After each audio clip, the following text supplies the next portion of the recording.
Welcome to the Deal by Me podcast, where we ask guests to tell us your story and we put the spotlight on you. Hello there. This is Dr. James W. Smith, your host. We transform lives by encouraging and inspiring. Someone encouraged and inspired this host, a former lawyer, gambler, inmate, and his life was transformed. The same can happen to you. When you listen to any of the Deal by Me podcasts, please support this ministry with a monthly recurring amount for as little as $3. Check out my website and see what I offer that can be encouraging, inspiring, and transforming for you. I'm available for speaking engagements, in person, and virtual seminars. Please contact me through my website, www.dealbyme.com.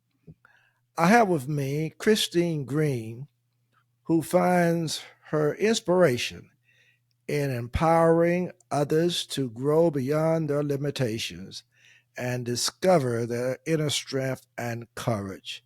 She is an author, facilitator, speaker, and minister, and excels in providing participants with practices to expand their awareness and overcome obstacles. She has a very compelling story. Please share with us as we share her story and talk to her in this interview today. Christine, it's good to have you share with us. And I want to, first of all, ask you if you will just tell us a little bit about yourself and where you've been interviewed from today. Hi, James. Thank you so much for having me on your podcast. It's just a joy to be with you today. I am recording here from Portland, Oregon, and I originally grew up in upstate New York in a small town outside of Albany. You have to say upstate because people think you grew up in the city. I know. So it was upstate in the country, near the farmland, near the Adirondacks. And so I grew up there and got tired of winter. And one winter, I happened to be living in Buffalo and went through one of the worst, the 100-year Buffalo snowstorms. They have those 100-year snowstorms every 10 years or so, even more recently. And I ended up vacationing that spring in San Diego and would just fell in love with San Diego. And a couple years later, I packed up and moved to San Diego. And from there, I was there for about 13 years. And then I found my way up to Portland and have been here for probably 25 years now. So how are you enjoying Portland, Oregon? I love Portland. We Good. have we have wonderful weather. It's a beautiful community, and there's so much to do here. You can be in an hour. You can be at the mountains or at the coast. Mm, I love hiking, so there's lots of fun things to do here. okay. Well, that seems very interesting, and I definitely can understand why you left Buffalo. I, Yes. I had relatives in lived in Buffalo, and fortunately, well, unfortunate or fortunate, I never visit there. I heard a lot of talk about it. People talking about how cold it is, but I lived in New York. Went to school, not undergraduate, but elementary school uh, in the Bronx, and my mom moved to Brooklyn. And we lived in Brooklyn for a while, and of course, I came down here at a very early age, stayed with my grandfather and aunts, and I finished school here in North Carolina. So, but I do know a little bit about the city life. Don't know too much about all way up. About as far I've been up north was to Mount Vernon, and Okay. yeah, that was Uh-huh. about as far up north I've been. But I know the city. I worked. Yes. Yes. I worked all my years through law school during the summers out in Coney Island. Yeah. So Oh, I'm. how great. Oh yeah, yeah. Kristen, you have a very interesting profile, bio, and looks like you have done so much. I was really impressed with just uh, reading about how you have moved forward in your struggles. And I don't know if you want to call them struggles or not, because it seems like you've overcome, your husband who, uh, was fighting leukemia, had a stroke, you know, Mm, bone marrow transplant, and seemed like you worked through that, and looks like you did it. Did you do it just by saying, I'm going to put my effort into writing now? Because I'm curious, with the books that you've written, it seems as if that may have been a spark, or was it? actually, it was. Thank you for asking that. When Lawrence was sick um, with leukemia, I had the inspiration to write a blog. So I was Mm. writing a blog. He had a Okay. big family, to let his family know what was happening.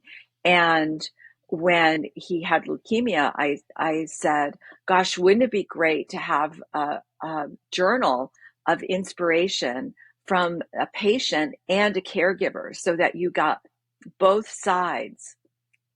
Mm. And he said, yeah. I said, would you do that with me? He said, yeah, that'd be great. And so I was keeping notes and writing things and writing in my blog. And well, he got worse.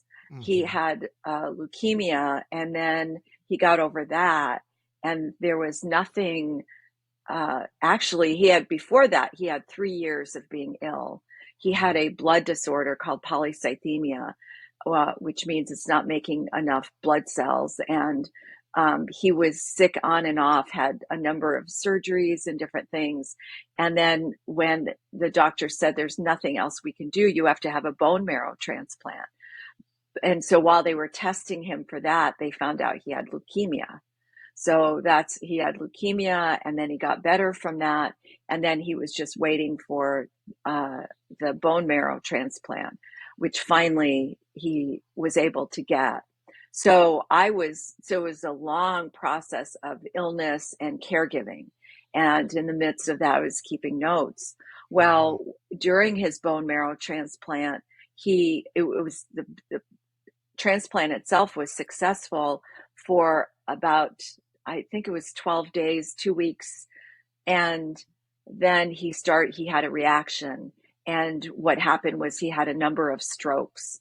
Mm. And the strokes, he lost his memory, he lost his abilities to move.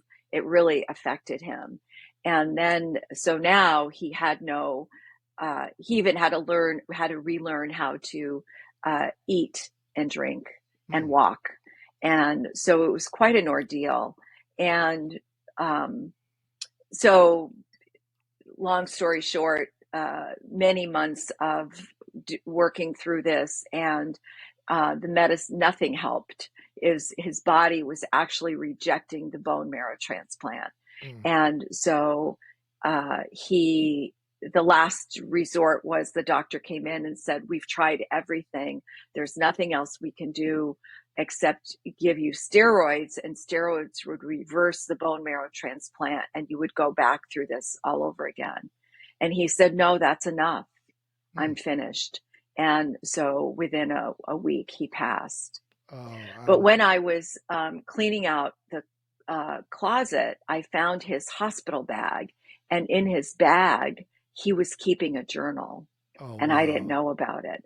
And Oh. so it just inspired me. So I had all of these blogs and notes and emails, and I put those together and created a journal. So I would have a little essay and then have a journal on the other page, so that what I realized is, when a caregiver or a patient is in the hospital, you don't have patience or the stamina to be able to read something, but Mm-hmm. to be able to write like I had a miracle today, or today I was able to do this, or I had Mm. an insight, to just write something like that.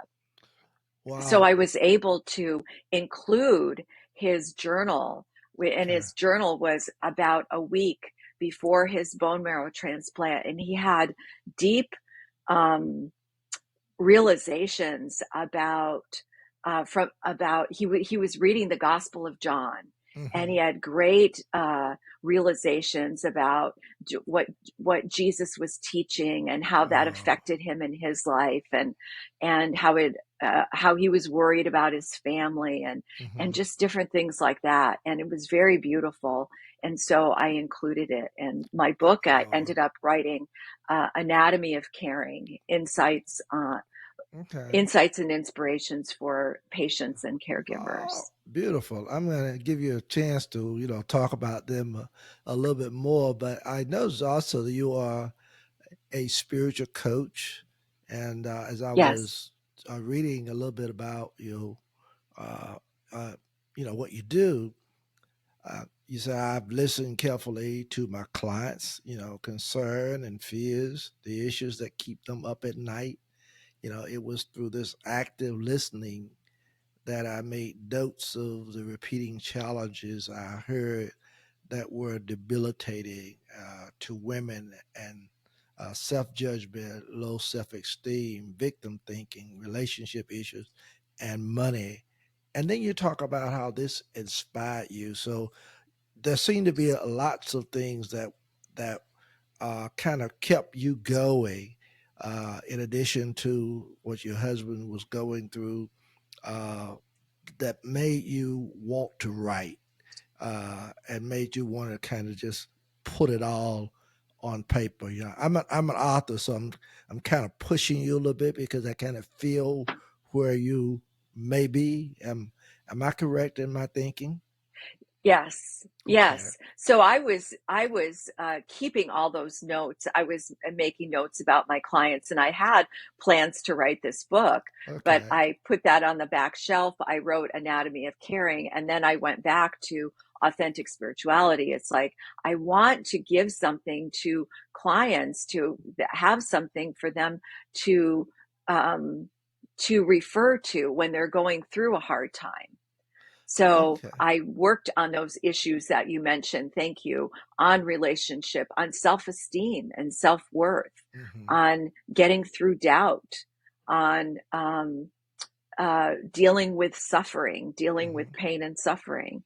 And so I wrote on all those issues as I kept notes on them. That's what I just kept elaborating on. And I used the stories. I used my own stories in the book, and I used my client stories, because I think we learn from each other. Hmm.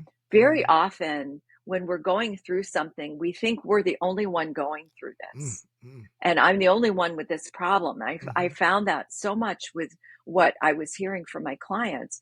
And so by sharing a story, hey, I went through this.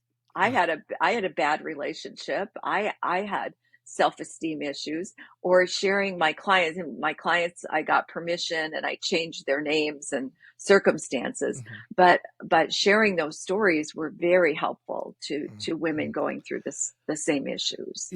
I notice that you kind of in the you don't say it outright, but you kind of talk about how you went through lack, and I'm curious this Hmm.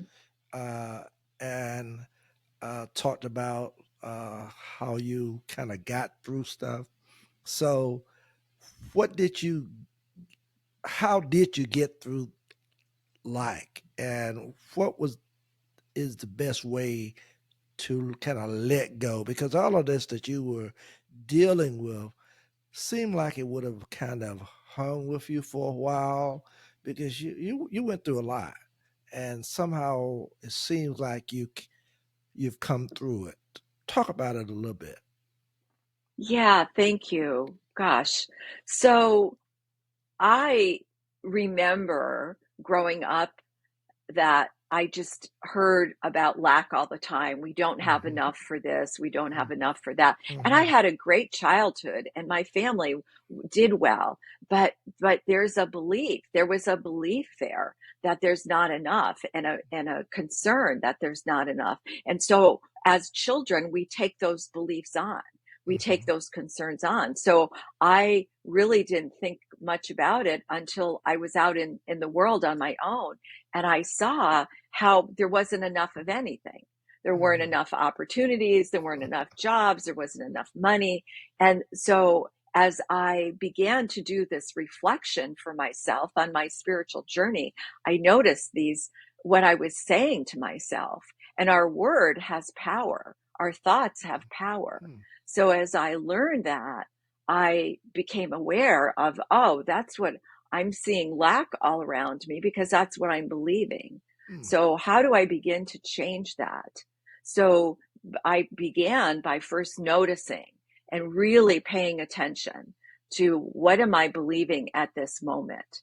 And so when I would think, oh, I don't have enough, is that really true? Or it's something I don't want to do? Mm-hmm. I started separating that out Okay. I hear you. and paying attention to that. Yeah. Can Mm. you relate to that? Oh yeah, sure.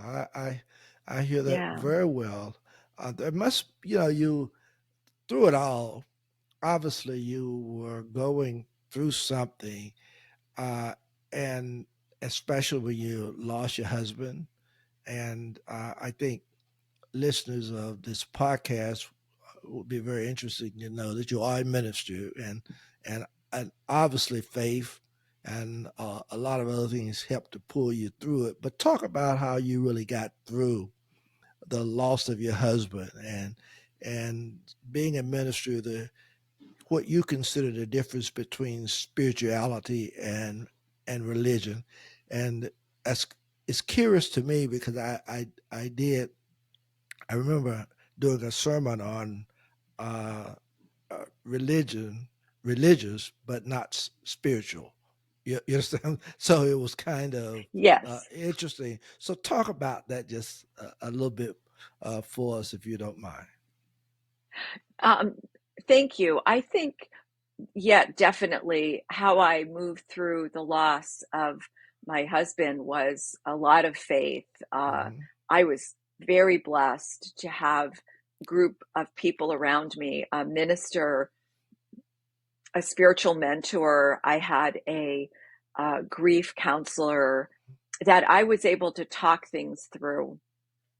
And grief is an experience, and grief is something that we go through, and it's very powerful. And the whole idea with grief is to remember that it's not something we get to the end of, but it's something we live with. Mm, It's not how am I going to get over this, but how do I move through it? mm, How do I move with it? And so I learned that, and I was very blessed to have people around me. And my faith was very powerful to know that I was always guided and guarded, uh, watched over. And so that helped a lot, mm, and help me move through everything, help me move through any ideas of lack. Um, I knew, going back to knowing that we live in an abundant mm, universe, mm, that we live in a place of grace, mhm, and so to come back and lean back on that. mm, And so I think my inspiration to move through that loss with Lawrence was knowing that, first of all, he's always with me. Whenever we lose someone, they're gone from us physically, but they are connected in the heart, that mm, we always have that connection with us. And so that really helped me to know that. And and so then I was able to move forward, knowing that he would want me to move forward. He would want me to excel. And and so how can I serve? How can I mm, serve mm. others? And I think that's how we get through things. How do we Yeah, serve others? yeah. You know, Christine, I pastored for too much short of 33 years and at the same church, retired in past December. And I started a podcast probably about uh, 5, 6, maybe 7 months before retiring because I wanted to kind of continue my ministry. And I decided I wanted to do talk about, encouraging, inspiring, and transforming. So that's what my podcast is about. And so I ask everybody who comes on my podcast, if someone is going through something very similar that you've gone through. They have had to uh, take care of a loved one. Sometimes they don't feel like they're going to be able to make it. They maybe you know finances is always something for somebody, a problem for somebody. They're wondering how they're going to be able to take care of this bill. uh, I always tell people that somebody is always going through something. It might be totally different from what you have gone through. But if you had to give them a word of encouragement, if you had to say something that would inspire them, what would it be? That we have the resources. It Hmm. may not see it at seem like it at the time, Hmm. but to reach out for support.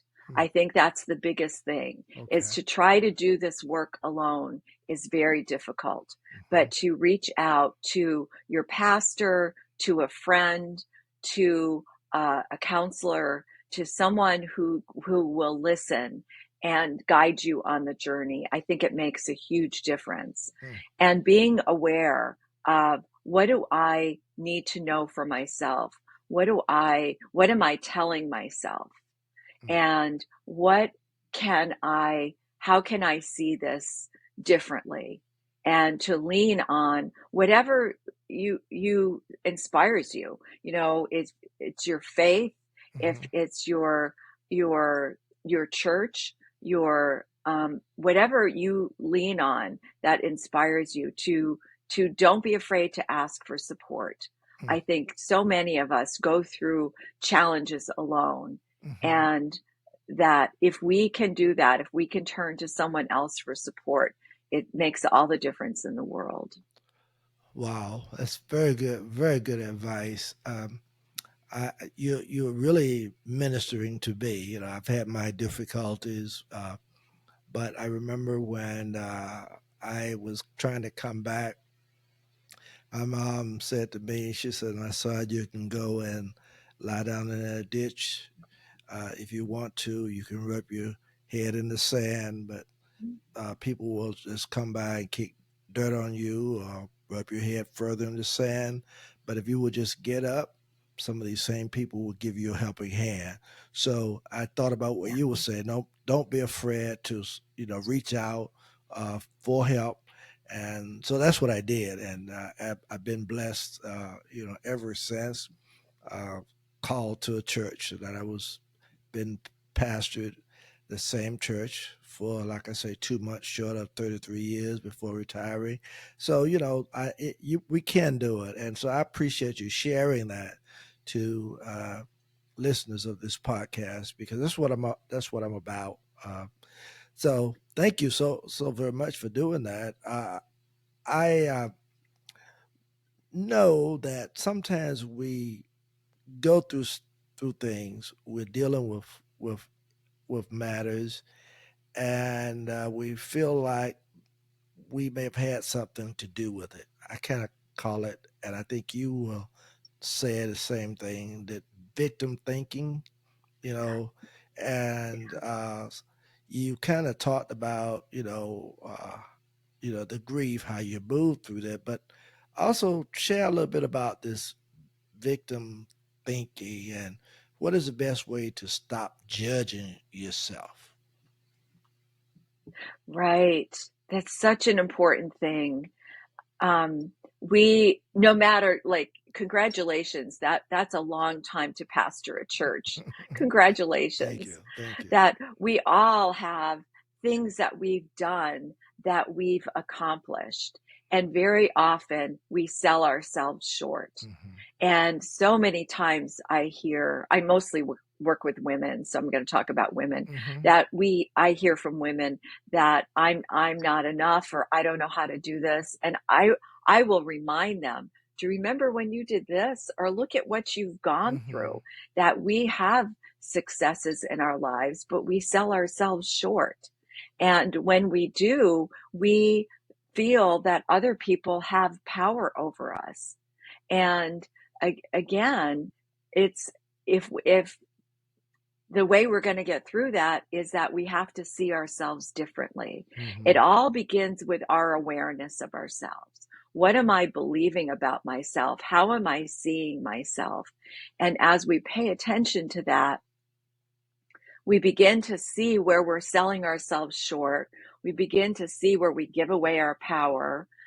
I know an early relationship that I was in, I was blaming my partner all the time. Hmm. That everything was his fault. Hmm. Even the weather some days was his fault, and and he he dealt with it really well. And then one day he said, I'd like to gift you uh, a workshop. Would you be willing to go to a workshop? And Hmm. I said, sure, a free workshop. Hmm. And I didn't get it at the time, but it was about taking responsibility for myself. Okay. It was about that I am the one responsible. And responsibility is the ability to respond. If I'm responsible, I have the ability to respond. I'm not giving it away or giving someone else my power. And it changed, that one workshop changed my life. Oh, And wow. I stopped blaming him for the weather and Hmm. everything else that was going on. Oh, So he saved himself at the same time. I get it. Listeners, stay with us. Don't go any place because Christine is going to come back and share a little bit more tidbits with us.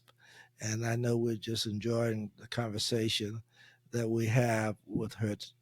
So I want to ask Christine to share with us a little bit about her books and where we can find them, and whether there's a website, we can get the books from Amazon, whatever it is that she can give us some insight on this. So, would you do that for us, Christine?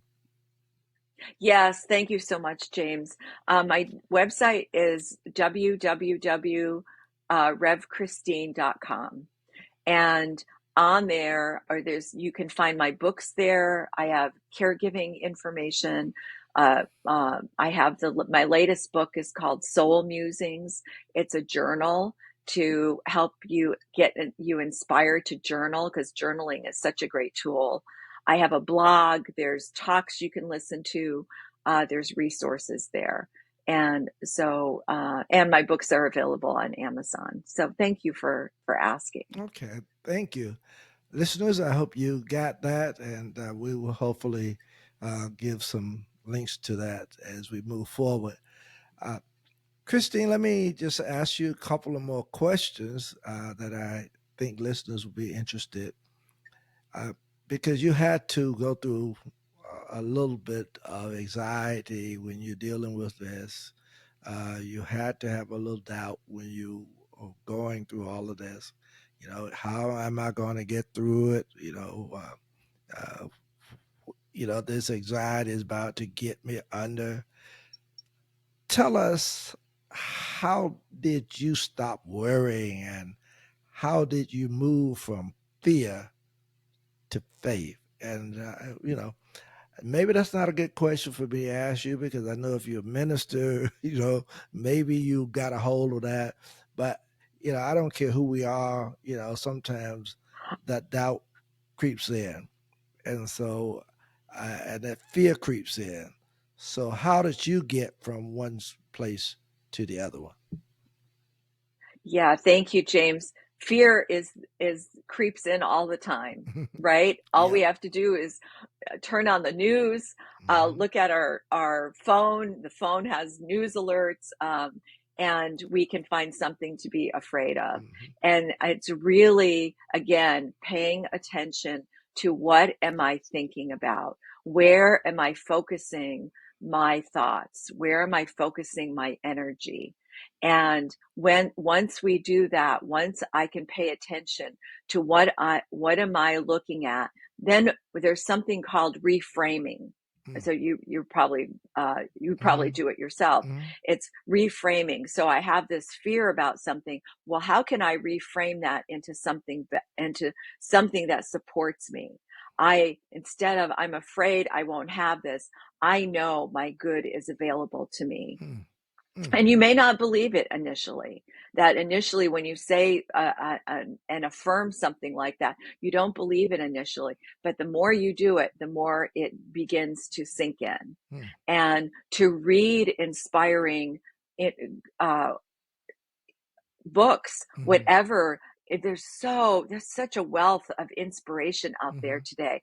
To stay, what are you feeding your brain? Hmm. What are you feeding your brain? Are you feeding it murder mysteries, or do you go for inspiration? Hmm. Your podcast is a wonderful example Hmm. of a place that somebody can come just for a few minutes, Hmm. 30 minutes, they can come and get inspiration for the day. Hmm. And it's such a wonderful gift that you give to us. And there's so many places you can go now for inspiration, Hmm. but you have to be willing and have to be wanting to look at it and be aware of it.